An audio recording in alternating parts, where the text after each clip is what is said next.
Jesus cura a filha de Jairo.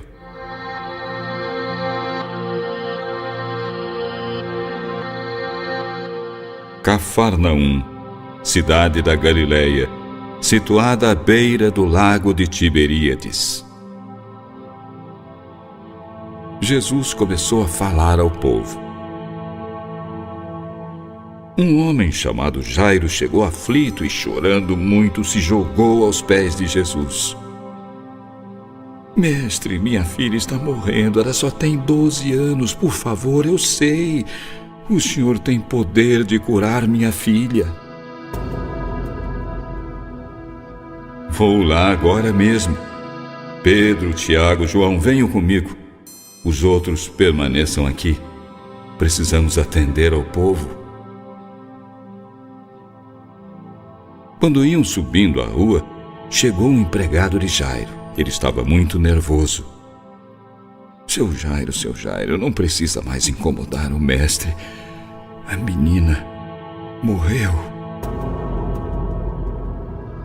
Jesus olhou para o rosto daquele pai angustiado e apertou o passo.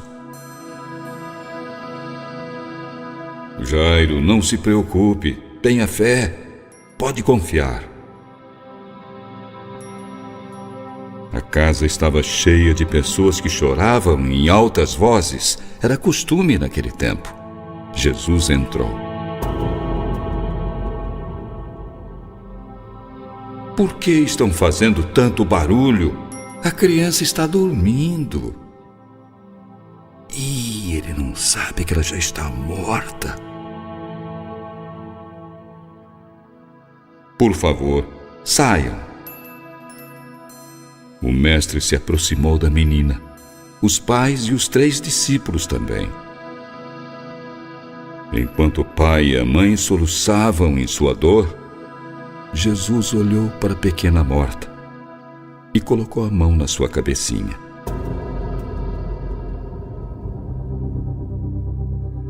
Menina linda, está na hora de acordar.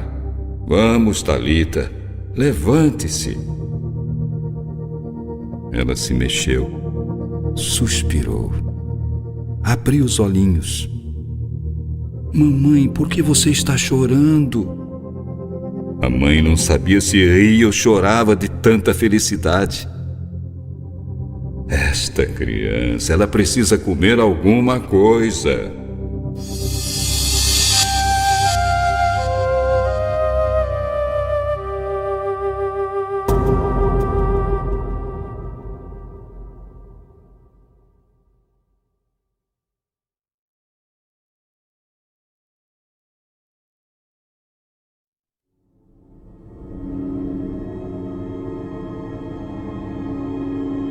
Jesus é rejeitado em Nazaré.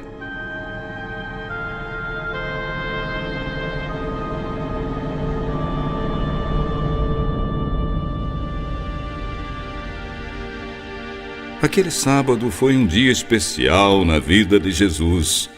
Ele voltou a Nazaré da Galileia, sua terra natal. Foi pregar na sinagoga. Amigos, conhecidos e parentes de Jesus, todos estavam lá nesse dia. Alguns até se lembravam de quando ele era menino. Outros o conheceram como jovem carpinteiro que fazia berços para os bebês ou cangas para os bois. Como de costume, Jesus se levantou para ler as Escrituras Sagradas. Ele abriu o livro do profeta Isaías, onde estava escrito: O Espírito do Senhor está sobre mim. Ele me escolheu para levar a boa notícia aos pobres. Ele me enviou para anunciar a liberdade aos presos, dar vista aos cegos, libertar os oprimidos e anunciar o ano da graça do Senhor.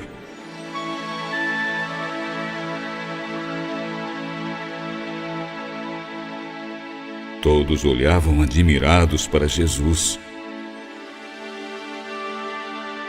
Meus irmãos, hoje se cumpriu esta passagem da Escritura.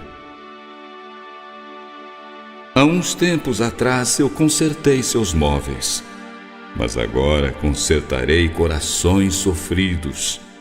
Darei vista aos cegos e porei os oprimidos em liberdade. O que será que o filho de José e Maria quer dizer? Ele é um homem simples, cresceu como todos nós aqui em Nazaré. É apenas um carpinteiro, filho de Maria, irmão de Tiago, de José, de Judas e de Simão. As irmãs dele ainda moram aqui na cidade. O mestre pacientemente ouvia esses comentários. Um profeta é respeitado em qualquer lugar. Infelizmente, menos na sua terra, entre os seus parentes, em sua própria família. Em verdade, eu digo a vocês, enquanto o profeta Elias esteve em Israel, ele correu perigo de vida. Ele precisou sair de sua terra para encontrar quem lhe desse de comer, a viúva de Serepta. No tempo do profeta Eliseu, também aconteceu a mesma coisa. Havia muitos leprosos em Israel naquela época, mas nenhum deles acreditou que ele podia curá-los, a não ser Naamã, o estrangeiro.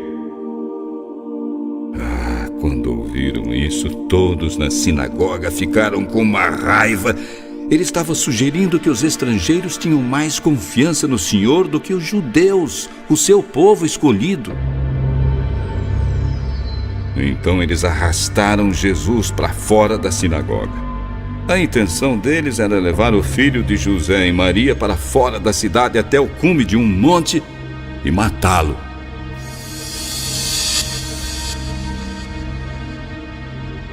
Mas o mestre conseguiu escapar misturando-se à multidão.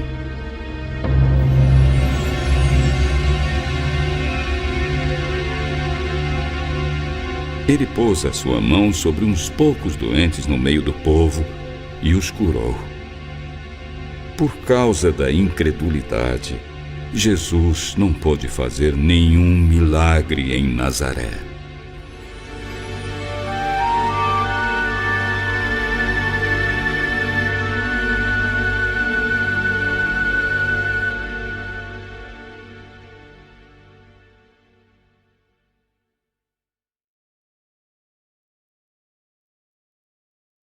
A morte de João Batista.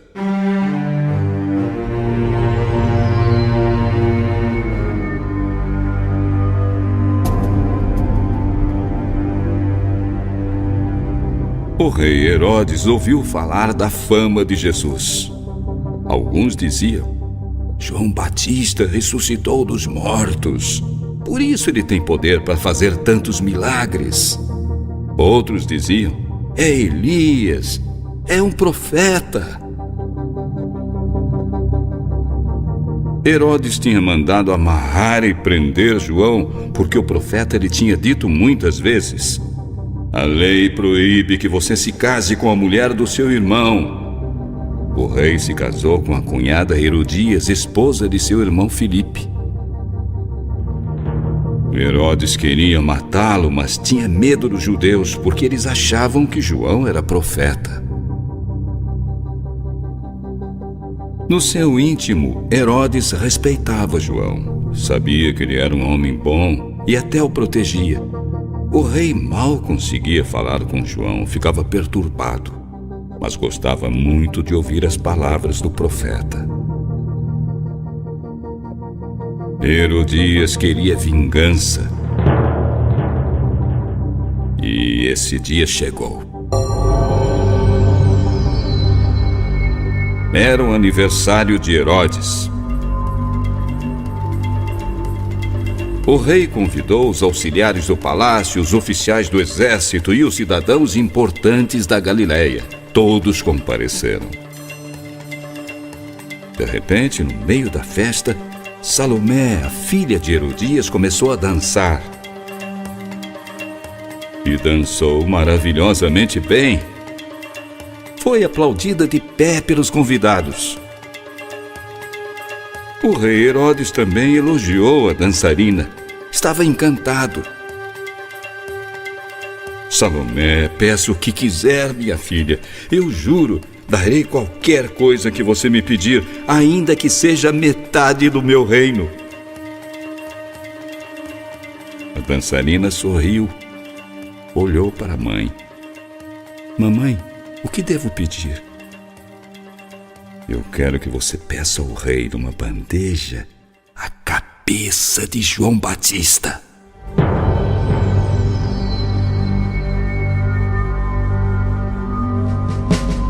O rei sentiu uma profunda tristeza, mas como estava diante dos seus convidados, teve que cumprir a promessa.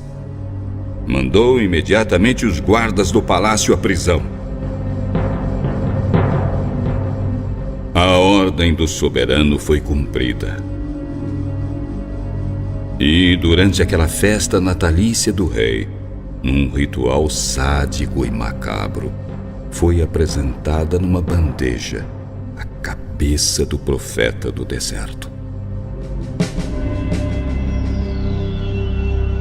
A morte brutal de João Batista anunciava a morte de Jesus.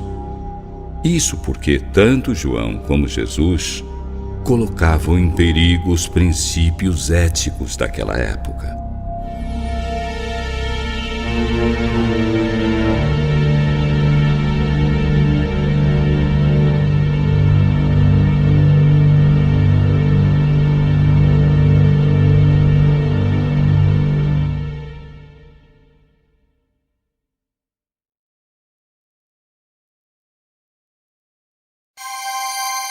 A multiplicação dos pães e dos peixes.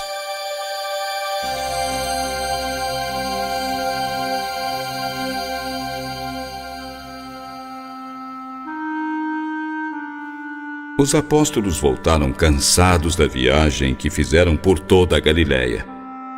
Encontraram Jesus alegre. Vamos sair por um tempo do meio do povo. Vocês precisam descansar um pouco. Os discípulos sequer tinham tempo de comer, iam e vinham pregando o evangelho em toda parte. Partiram dali num barco à procura de um lugar tranquilo. Porém, uma grande multidão viu quando partiram. Então muitas pessoas os seguiram, correndo a pé do outro lado do mar. Jesus, ao desembarcar, olhou e viu a multidão perdida, sem direção. Eram como ovelhas desgarradas, não tinham pastor, abandonadas, famintas. Jesus teve compaixão e começou a ensiná-las. Ao entardecer, reuniu os discípulos. Estou com muita pena dessas pessoas. Há 3 dias estão comigo e agora não têm nada para comer. Se voltarem para casa, certamente vão cair de fraqueza pelo caminho. Tem razão, mestre. Já é tarde. Talvez elas encontrem na vila mais próxima algum alimento. Aqui não há mais nada para comer. Não se preocupem, meus discípulos. Vocês vão alimentar o povo. Mestre, seria preciso uma fortuna para conseguir comida para esta multidão. Quantos pães vocês têm? 5 pães e 2 peixes. Nada mais. Atenção, minha gente. Por favor, sentem-se. Todos se sentaram na relva, formando grupos de 50, 100 pessoas. Ele tomou os 5 pães e os 2 peixes. Ergueu os olhos para o céu. Pediu bênçãos e partiu os pães. Olhou para os discípulos. Agora vocês podem dar de comer ao povo. Todos comeram e ficaram satisfeitos. E os discípulos ainda encheram 7 cestos com os pedaços que sobraram. 4.000 homens comeram, sem contar as mulheres e as crianças. O grande ensinamento de Jesus está no fato de que não é preciso ter muito. Basta simplesmente dar e repartir entre todos o pouco que cada um possui.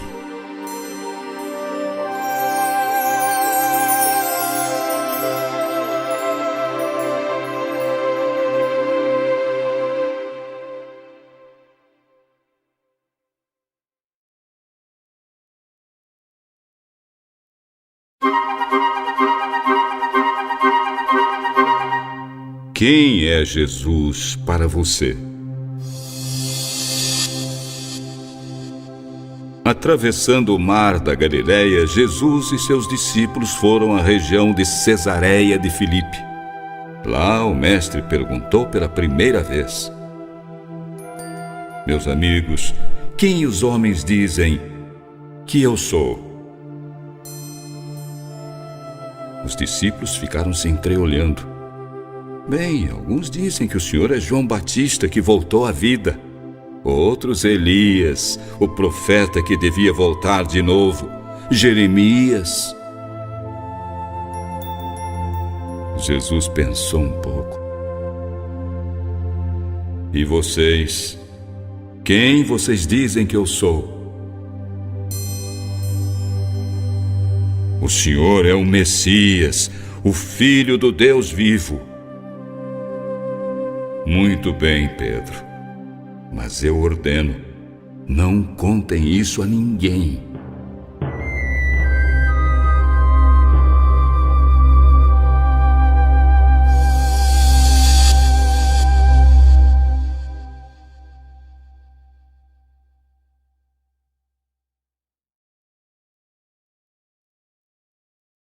Jesus repreende Pedro.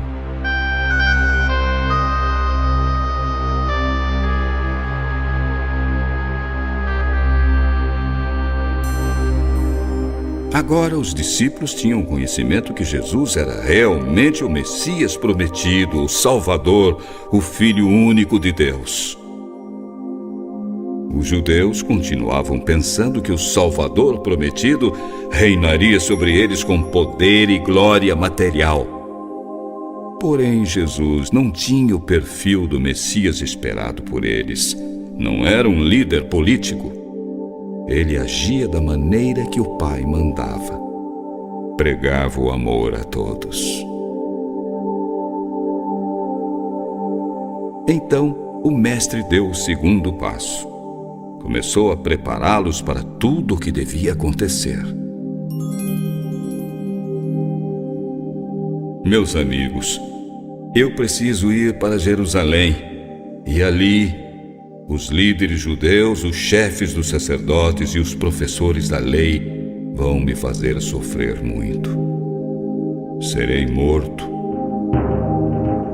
e no terceiro dia ressuscitarei.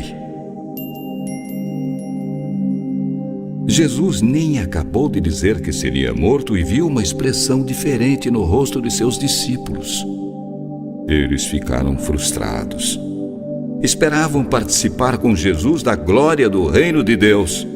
E ele agora estava falando de ser rejeitado, sofrer e morrer. Pedro rompeu o silêncio. Chamou o Senhor de lado. Por favor, não fale assim, Deus nos livre. Tomara que não aconteça nada disso. Afaste-se de mim, Satanás. Você, Pedro, está pensando como um ser humano pensa e não como Deus pensa. Se alguém quer me seguir, esqueça os seus próprios interesses, carregue a sua cruz e me acompanhe. Quem quiser salvar a sua vida vai perdê-la, mas quem perder a sua vida pela minha causa vai salvá-la.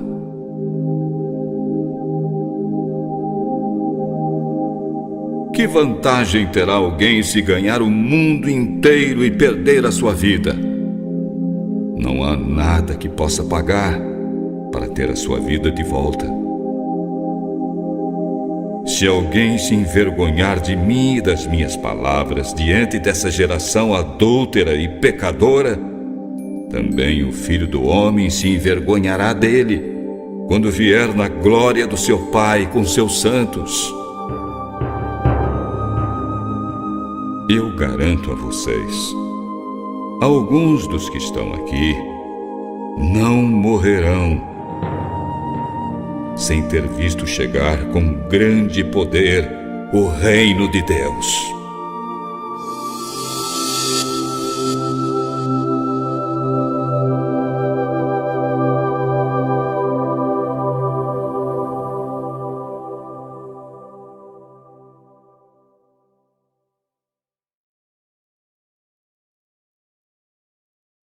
A mulher cananeia.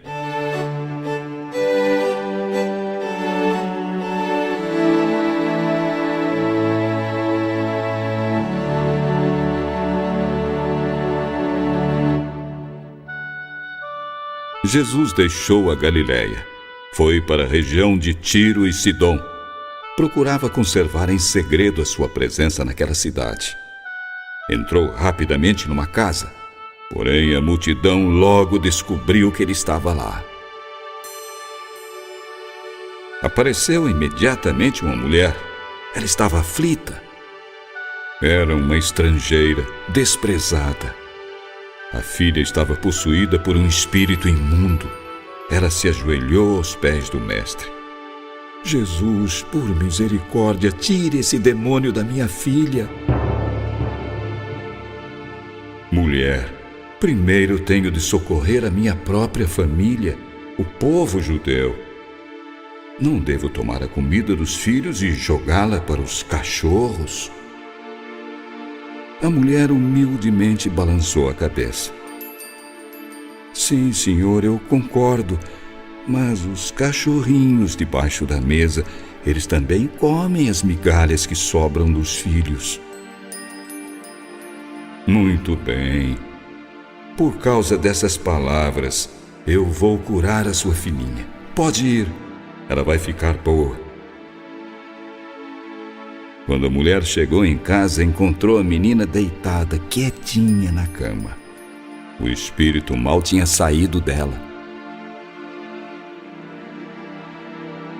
A salvação trazida por Jesus não é privilégio de um povo determinado, mas é para todos que acreditam nele e na sua missão, mesmo que sejam considerados como cães, isto é, estrangeiros.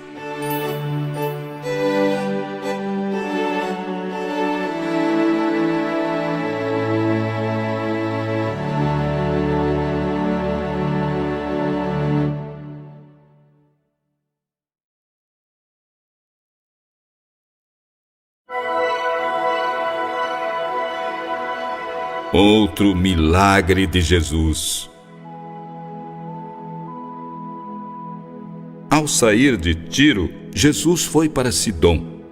Em seguida voltou pelo caminho das 10 cidades, chegando ao mar da Galiléia. Algumas pessoas trouxeram um homem que era surdo-mudo. Elas pediam a Jesus que pusesse as mãos sobre o doente e o curasse. Então Jesus retirou aquele homem da multidão. Colocou os dedos nos ouvidos dele. Depois, tocou a sua língua com saliva abençoada. E levantou os olhos ao céu. Vamos, abra! Naquele mesmo instante o milagre aconteceu. Todos ali ficaram admirados. E ele faz os surdos ouvirem e os mudos falarem. Jesus abre os ouvidos e a boca dos homens, para que eles sejam capazes de ouvir e falar, isto é, discernir a realidade e dizer a palavra que a transforma.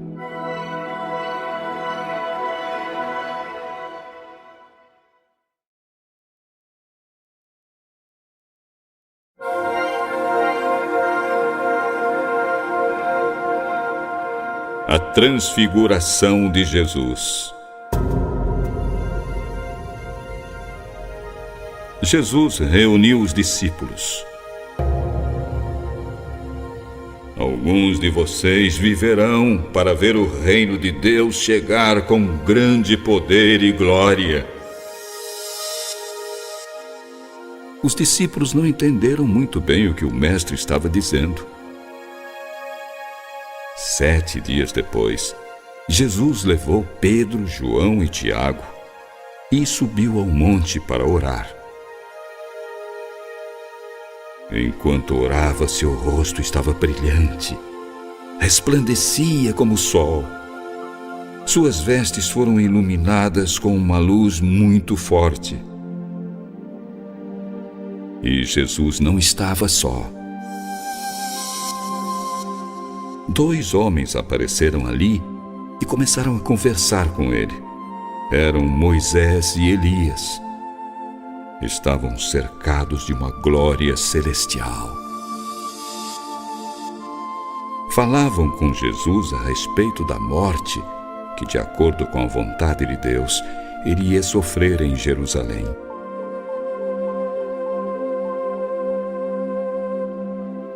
Pedro e seus companheiros estavam dormindo profundamente, mas acordaram e viram a glória de Jesus e os 2 homens que estavam falando com ele.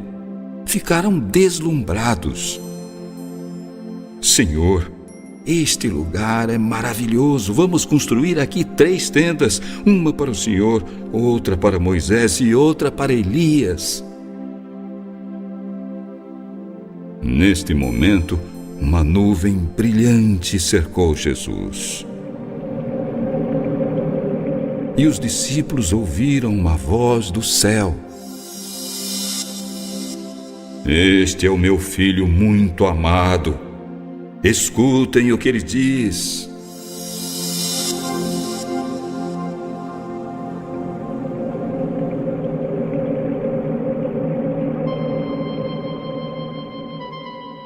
Os discípulos caíram por terra, esconderam o rosto. Quando levantaram os olhos, viram somente Jesus. No caminho, o mestre insistiu: Não digam a ninguém o que vocês viram, até que eu ressuscite dos mortos.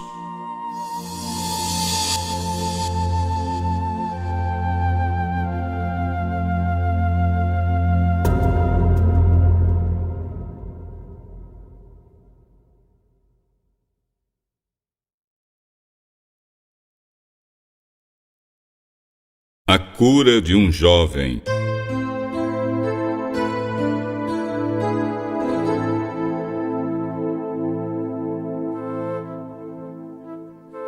Depois da transfiguração, Jesus, ao pé da montanha, encontrou novamente uma grande multidão. Alguns mestres da lei falavam bem alto e gesticulavam na direção dos 9 discípulos que não haviam subido a montanha. Jesus chegou com toda a calma.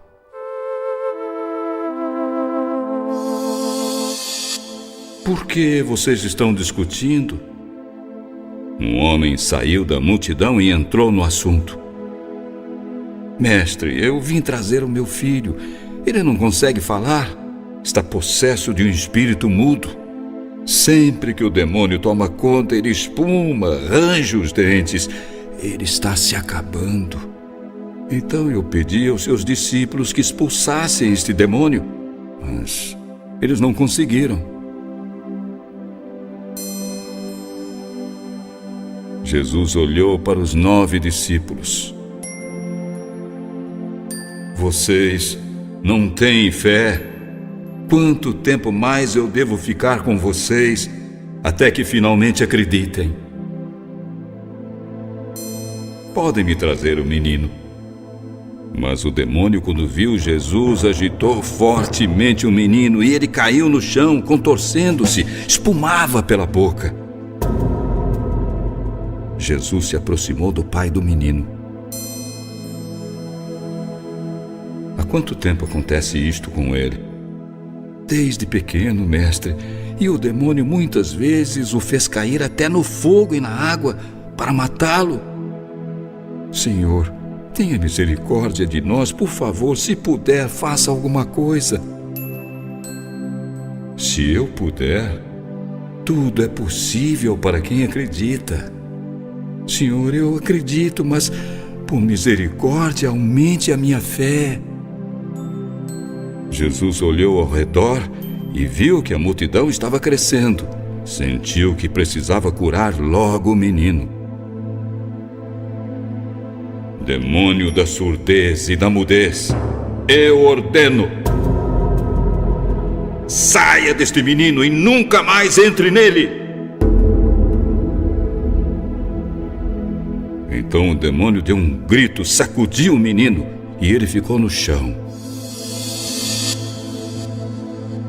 Parecia morto. Todos na multidão diziam entre si: acho que ele morreu.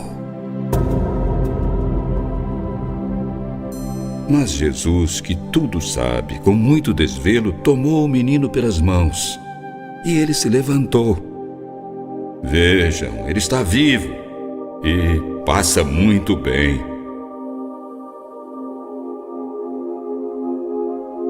Jesus estava sozinho com seus discípulos em casa. Mestre, por que nós não pudemos expulsar aquele demônio?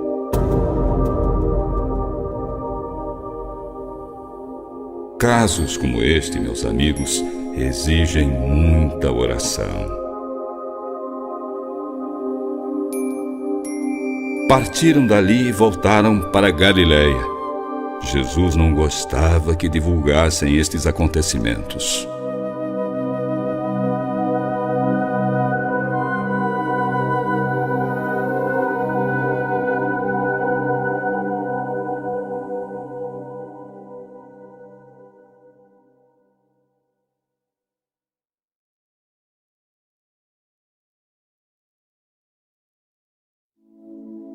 Jesus é o Senhor.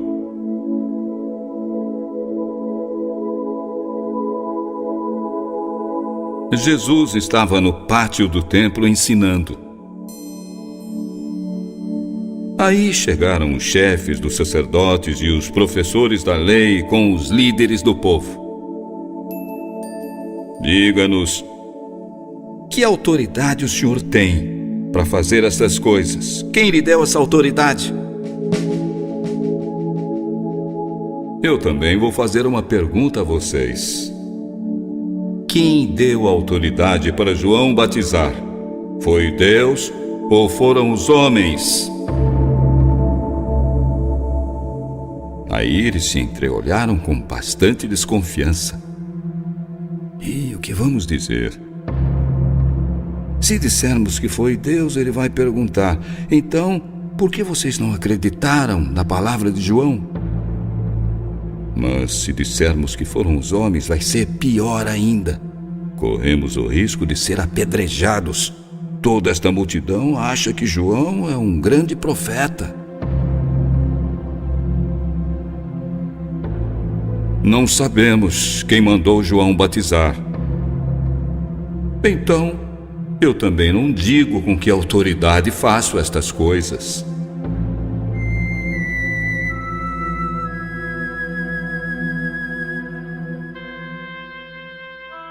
Depois virou-se para o povo e contou esta parábola. Certo homem fez uma plantação de uvas. Mais tarde arrendou a lavoura e foi viajar. Ficou fora por muito tempo. Quando chegou a época da colheita, ele mandou um empregado para receber a sua parte. Mas os arrendatários bateram nele e o mandaram de volta sem nada. Ele mandou outro empregado, mas ele também foi surrado. Depois o trataram de modo vergonhoso e o mandaram embora sem nada. Então, ele enviou um terceiro empregado, mas ele apanhou muito também. Aí, o dono da plantação pensou: o que vou fazer? Já sei. Vou mandar o meu filho querido. Tenho certeza de que este eles vão respeitar. Mas, quando os lavradores viram o filho: este aí é o filho do dono. Vamos matá-lo. E a plantação vai ser nossa para sempre. E foi o que fizeram. Mataram o rapaz.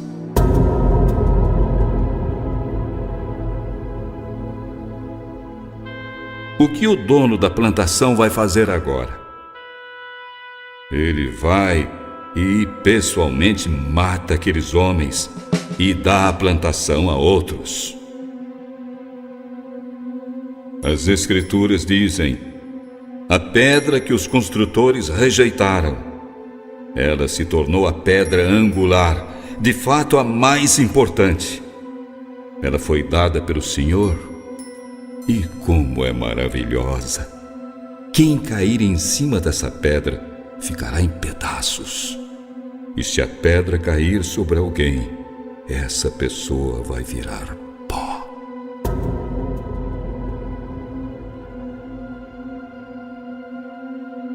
Os líderes judeus sabiam que a comparação era contra eles.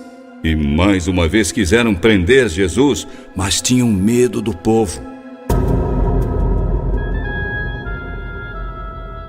Os profetas foram sempre rejeitados pelos judeus, que transformaram o reino de Deus em propriedade particular, demonstrando desprezo por sua palavra e até recusando-se a aceitar o seu Filho, Jesus Cristo.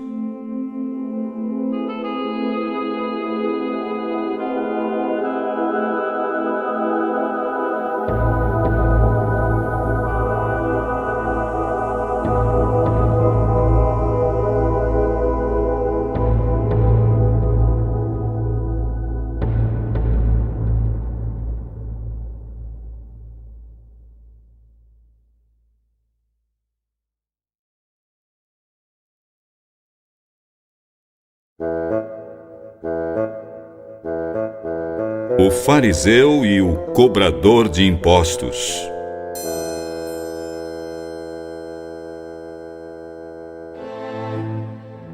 Jesus contou esta parábola para ensinar aqueles que se consideravam muito bons e desprezavam os outros.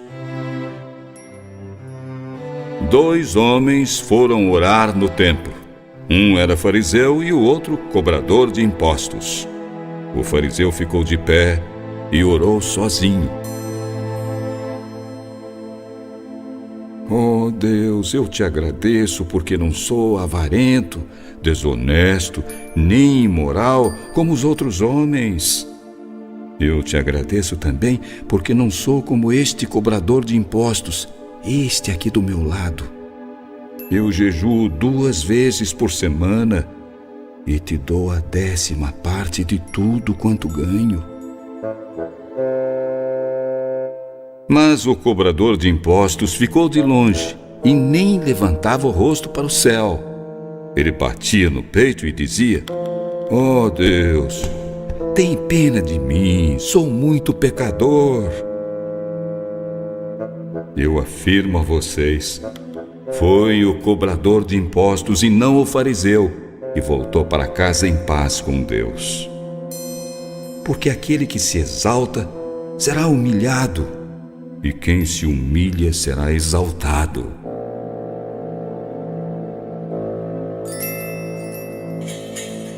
Jesus foi a Jericó, uma cidade bonita, cheia de palmeiras. Ela estava situada abaixo do nível do mar. Ali morava um homem muito rico, Zaqueu, chefe dos cobradores de impostos. Ele procurava Jesus, queria ver o mestre, mas não podia por causa da multidão. ele era muito baixinho. Então, sabe o que ele fez? Correu adiante da multidão e subiu numa árvore, numa figueira, para ver Jesus passar. Quando Jesus passou, olhou para cima e apontou o dedo. Zaqueu, desça daí. Preciso ficar na sua casa hoje. O baixinho desceu depressa da árvore. Mais tarde, cheio de alegria, mandou servir um jantar para Jesus e seus companheiros. Muitos que viram Jesus entrar naquela casa começaram a resmungar. Este homem vai se hospedar na casa de um pecador. Enquanto jantavam, Zaqueu foi tocado pela força espiritual de Jesus. Ele se levantou e olhou com ternura para o mestre. Senhor, suas palavras me tocaram profundamente. Quero mudar. Me ajude. Eu vou dar a metade dos meus bens aos pobres. E se tenho roubado alguém, vou devolver 4 vezes mais. Jesus parou de comer, balançou a cabeça e sorriu. O Filho do Homem veio buscar e salvar quem está perdido. Hoje a paz e a salvação entraram nesta casa.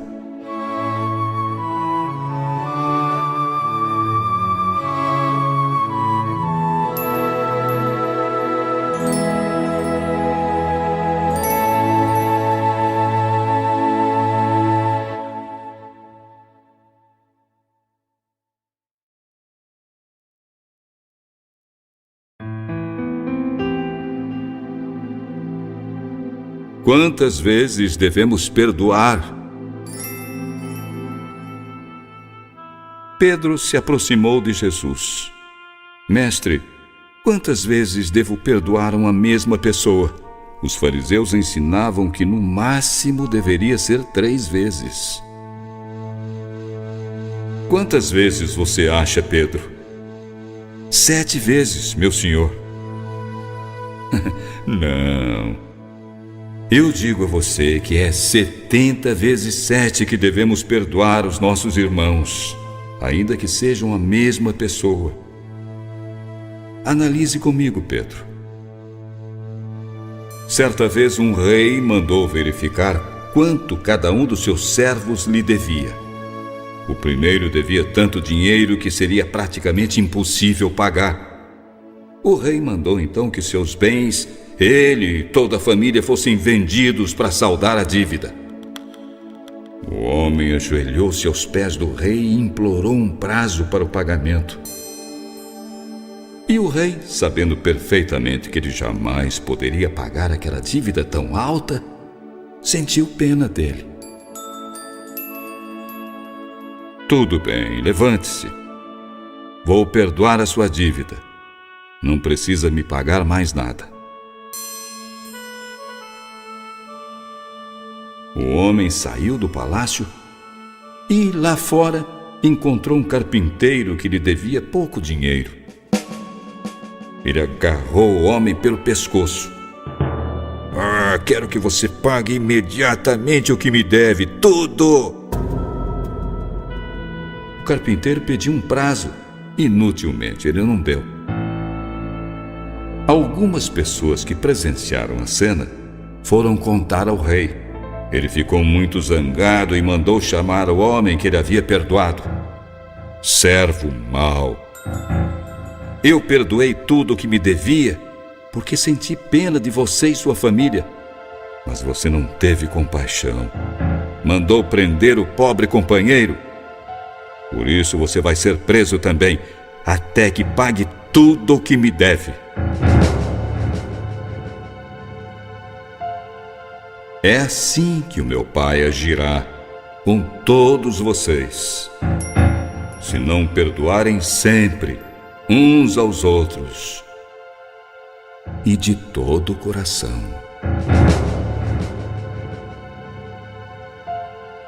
Se não soubermos perdoar, não podemos jamais esperar pertencer ao reino de amor de Cristo.